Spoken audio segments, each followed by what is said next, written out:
خواب میں انسان کو کسی کی شخصیت کو واضح کیا جاتا ہے. خواب دکھایا گیا اس لیے کہ آپ کی نظر میں اس شخص کی یا اس علم کی حیثیت معلوم ہو جائے. 413 ہجری میں ہمارے عالم دین گزرے ہیں شیخ مفید. نام کیا تھا؟ مفید. مفید یعنی فائدے مند، اور واقعاً فائدے مند. ان سے پہلے بھی ایک مرجع گزرے تھے جن کا نام تھا ابن جنید، لیکن ان کی کوئی کتاب نہیں تھی. فتوے ہیں ان کی کتابوں میں لیکن مستقل کوئی کتاب نہیں تھی. اصل اجتہاد جو شروع ہوا ہے شیخ مفید سے شروع ہوا، اور آج تک شیخ مفید سے ہم لوگ مستفید ہو رہے ہیں. بہت بڑے عالم دین تھے، بہت سی علم فقہ میں کتابیں لکھی. ایک دن یہ سو رہے تھے، عالم خواب میں دیکھا. دیکھیے واقعہ سنا ہوا ہوگا، صرف ایک نتیجے تک پہنچانا ہے. شیخ مفید نے خواب میں دیکھا کہ شہزادی فاطمہ حسن و حسین کا ہاتھ پکڑے ہوئے میرے پاس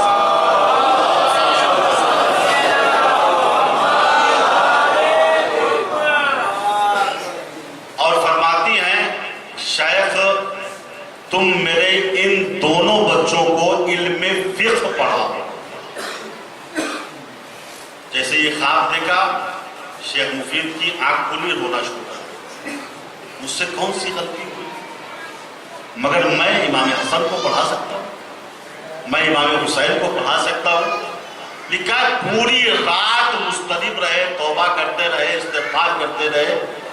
صبح کے وقت کلاس دینے آئے، ممبر پہ ابھی نہیں گئے تھے، تو اچانک دیکھا جس عالم میں میں نے خواب میں دیکھا تھا اسی حیات میں، اسی عالم میں ایک سیدانی اپنے 2 بچوں کا ہاتھ پکڑے ہوئے آ رہی.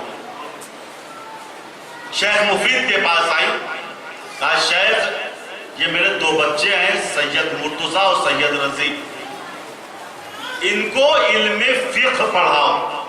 دیکھیے اس خواب سے سید مرتضیٰ اور سید رضی کی عظمت بھی معلوم ہوتی ہے اور علم فقہ کی عظمت کا پتہ چلتا ہے. میں بی بی کہہ سکتی تھی کہ ان بچوں کو علم قرآن پڑھاؤ، علم نحو پڑھاؤ، علم صرف پڑھاؤ، فلسفہ پڑھاؤ، منطق پڑھاؤ، درایا پڑھاؤ، ریاضی پڑھاؤ. کہ ان بچوں کو فقہ پڑھاؤ. فقیہ کوئی معمولی شخص نہیں ہوتا. چونکہ اگر عالم خواب میں یہ کہا جاتا کہ ان بچوں کو علم نحو پڑھاؤ تو علم نحو محدود ہے. کہا جاتا ہے علم صرف پڑھاؤ، علم صرف محدود ہے. کہا جاتا ہے علم منطق پڑھاؤ، فلسفہ پڑھاؤ، یہ سارے علوم محدود ہیں. لیکن جب کہا جاتا ہے علم فقہ پڑھاؤ تو فقیہ اس کو کہتے ہیں جس کے پاس علم منطق بھی ہو، علم قرآن بھی ہو، علم حدیث بھی ہو، علم فلسفہ بھی ہو، علم درایا بھی ہو، علم سند حدیث بھی ہو، علم رجال بھی ہو. یعنی فقیہ کوئی ایسا ویسا انسان نہیں بنتا ہے. کائنات کے ضروری علم ایک فقیہ کے پاس ہوتا ہے. اور فقہ کی اتنی عظمت ہے، اتنی اہمیت ہے کہ چھٹے امام نے کہا میں اس بات کو پسند کرتا ہوں کہ میرے شیعوں کے سروں پہ کوڑے مسلط کر دیے جائیں تاکہ یہ حلال و حرام میں فقیہ بن جائے.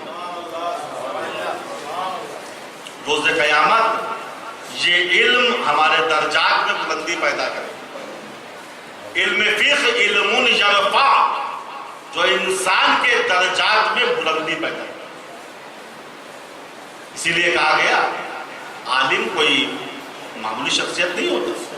اللہ کے پیغمبر نے فرمایا من اکرم عالما فقد اکرمنی. جس نے عالم کا احترام کیا اس نے گویا میرا احترام کیا. میرا علم عالم کے ذریعے سے تم تک پہنچا. عالم کا احترام میرا احترام. اور بعض بزرگوں نے بیان کیا، روایت بھی ہے کہ کبھی ایسا ہوتا ہے کہ کچھ لوگ عالم نما بن جاتے ہیں. اذا فسد العالم فسد العالم.